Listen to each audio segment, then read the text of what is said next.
Bonjour à tous, j'espère que vous allez bien. Aujourd'hui, je vais vous faire une petite vidéo sur l'inversion de variables. Alors vous allez me dire, sous WinDev, on sait inverser des variables, pourquoi faire une vidéo là-dessus?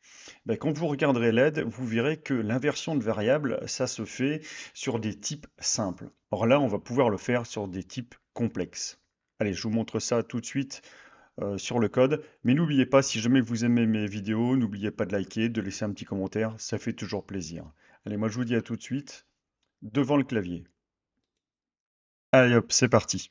Donc l'inversion de variable, c'est assez simple. On déclare donc la variable 1, la variable 2. Ensuite, on affecte des valeurs à nos variables. Et ce qui vous permet d'inverser les valeurs des variables, c'est ceci. Donc c'est inférieur, égal, supérieur. Et donc ici, la variable au point de départ, la 1 est égale à Toto, la 2 est égale à Titi. Et si on affiche ici, ben, la variable, ma variable 1 devra être égale à Titi et la 2 devrait être égale à Toto. On lance ça tout de suite. Alors, voilà, je fais inverser ici. Et la variable 1 était égale à Toto, on voit qu'elle est passée à Titi et Titi est passé à Toto. Donc super, ça fonctionne.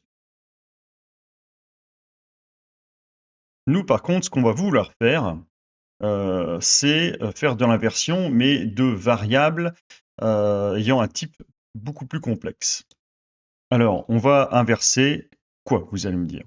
Parce qu'au point de départ, vous pouvez inverser des variables de type entier, des variables de type chaîne, date, booléen, enfin voilà, vous pouvez faire un petit peu ce que vous voulez, mais des types simples. Alors là, on va inverser des buffers, des objets. Alors, je vais vous montrer ça tout de suite. Donc ici, je vais mettre ça en commentaire. Je vais décommenter ceci. Je relance la fenêtre. Ici, je vais vous faire quelque chose de très simple, hein. Donc, je fais, hop, on voit que j'ai inversé mes deux variables ici. Ce sont des variables de type simple ici. Ce sont des chaînes. Ici, par contre, j'ai deux images. Les images, c'est des buffers. Et là, je vais inverser les deux images. Donc là, on vient de faire l'inversion de buffer. Ensuite, je vais vous montrer le code de ce bouton-ci. Là, j'ai créé un objet. Ici, un deuxième objet. L'objet 1, j'ai mis une valeur pour ce membre-ci qui est égal à chemin 1, pour que ça soit assez simple à comprendre. Donc l'objet 1, ça sera chemin 1, et l'objet 2, pour son membre, la valeur, ce sera chemin 2. Je vais passer ça dans l'inversion de variable, que je vais vous montrer après, et vous verrez que donc le chemin de l'objet 1, ça sera en fin de compte chemin 2, et non plus chemin 1. Et inversement pour celui-ci. Allez, on vérifie ça tout de suite. Inverser les objets. On voit que le chemin de l'objet 1, eh bien, on a bien récupéré la valeur finalement de l'objet 2, parce qu'on a récupéré chemin 2. Et ici, inversement, avec chemin objet 2, qui a bien récupéré la valeur chemin 1. Donc on a bien eu un inversement. Alors comment faire ça? Alors, c'est vrai que les outils PCsoft ne permettent pas d'échanger des objets, etc. Comme cela, enfin avec leur fonction d'échange donnée à l'origine.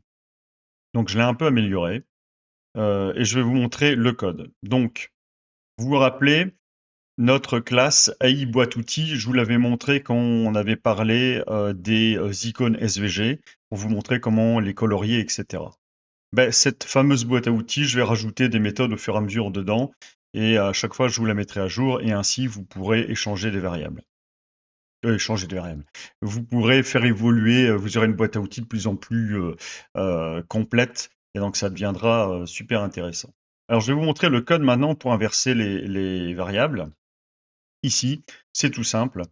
Comme vous l'avez vu dans le code d'appel, on a envoyé la variable 1, la variable 2. On veut faire l'échange des valeurs de ces deux variables-là. Et pour échanger une variable, on passe toujours par une variable intermédiaire. Donc, ma variable intermédiaire, je suis passé par un variant. Et c'est ça qui est intéressant, c'est qu'un variant, ça peut être n'importe quoi. Ça peut être une valeur simple, ou ça peut être un objet très complexe. Et je fais juste ma petite gymnastique entre les trois variables pour avoir un échange d'informations entre la variable 1 et la variable 2. Et c'est tout simplement. Donc, il fallait juste y penser. Et donc pour l'appel, ici, vous avez vu, si jamais je veux inverser deux images, ici j'ai une image icône 1 et une icône 2. Pour échanger, je dis simplement mon outil, point inverse variable, j'envoie les deux champs directement et c'est fait.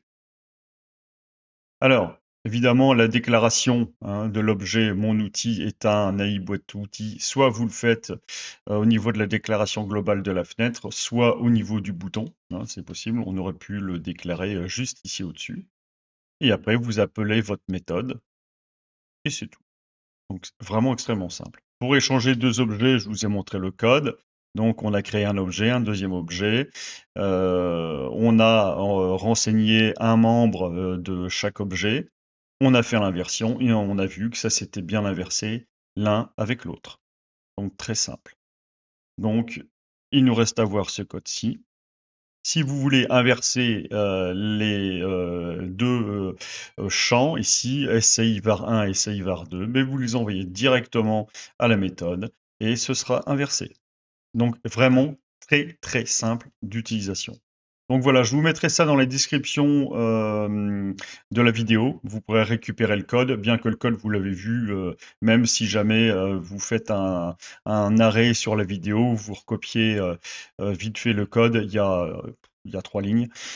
C'est très très vite fait. J'espère que ça vous fera gagner du temps, parce que des fois dans les développements, on a besoin d'inverser les valeurs de paramètres, les valeurs de variables. Moi, j'avais vu ça notamment pour un sélecteur de date où je faisais sélectionner une date à l'utilisateur. Alors, le clic au point de départ, c'était pour récupérer la valeur de début et le deuxième clic pour la valeur de fin. Sauf que on ne peut pas empêcher un utilisateur de commencer par la date de fin et pour finir par la date de début quand il sélectionne une période.